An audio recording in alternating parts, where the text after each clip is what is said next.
un championnat d'Europe qui commence le 21 juillet.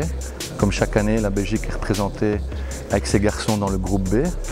L'année passée, on avait une très grosse équipe et on n'a pas donné les résultats escomptés malheureusement. Et cette année, nos ambitions sont un peu revues à la baisse parce que l'équipe est entre guillemets moins talentueuse. Mais je pense que cette année, on a une vraie équipe et qu'avec une bonne défense, on va pouvoir faire des résultats. On espère intégrer le top 12 et pourquoi pas mieux si tout va bien. Je pense qu'on est vraiment homogène partout. On n'a pas de pivot dominant, mais on a des gars qui font leur boulot, qui font des écrans et qui prennent des rebonds.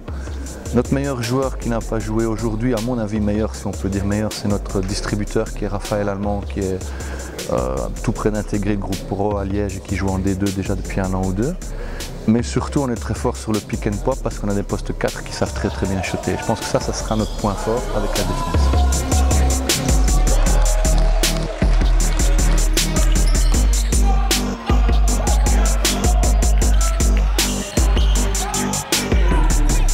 Il ne faut pas avoir peur d'avoir un mauvais match.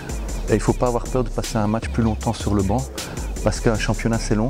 C'est une dizaine de matchs en 12 jours et on s'entraîne le matin, on joue l'après-midi, on se réentraîne le lendemain matin, on joue le soir. C'est très dur physiquement, c'est exténuant mentalement et le joueur qui n'a pas peur de louper un match, eh bien il fera un très bon championnat. Et c'est ça l'équipe, c'est qu'on est 12 joueurs et si les 12 joueurs peuvent participer au jeu chaque jour, apporter un petit peu chaque jour en fonction de leur état de forme, là on a une bonne équipe et on peut faire des résultats.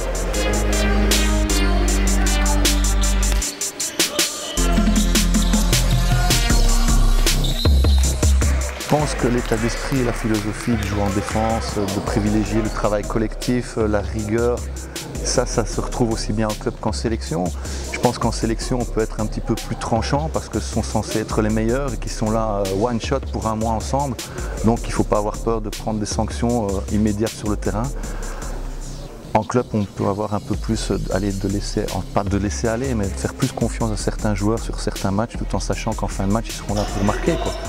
Je me définis, je sais pas, peut-être comme un perfectionniste, comme un gars qui aime bien faire progresser les jeunes, qui aime bien travailler surtout à l'entraînement. Le coaching c'est bien, mais c'est surtout l'entraînement qui m'intéresse.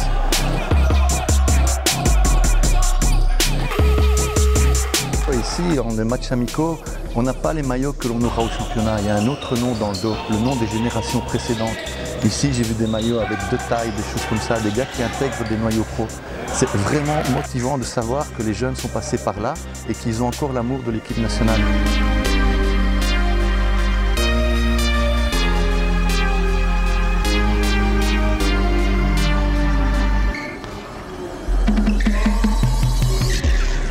L'année passée, au championnat d'Europe, nous étions à Tel Aviv et dans le même hôtel que nous, en tournoi de préparation, il y avait l'équipe nationale belge avec Eddy Castels et tous les joueurs. Et c'était hyper motivant, même au petit déjeuner, de pouvoir discuter avec Christophe Beguin, avec Jacques Stas comme assistant, avec Axel Hervelde.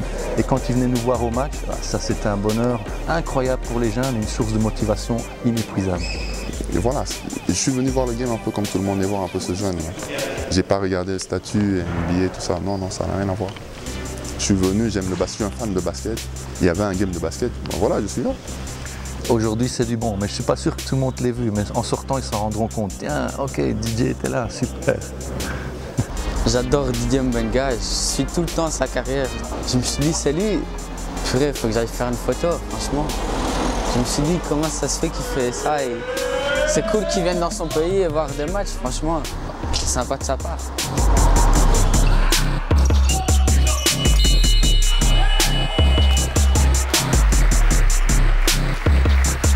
Je crois, comme on dit aux États-Unis, the sky is the limit. Si tu as envie, tu peux arriver. Tu arriveras toujours à ton niveau si tu bosses dur. Ton niveau, c'est peut-être la 2 provinciale, mais si tu bosses dur, tu y arrives. Et d'autres qui sont plus talentueux, il ne faut pas être jaloux, ils sont juste plus talentueux. Ils arriveront peut-être en équipe pro. Mais si tu donnes ton maximum, tu joueras à ton niveau et tu seras heureux.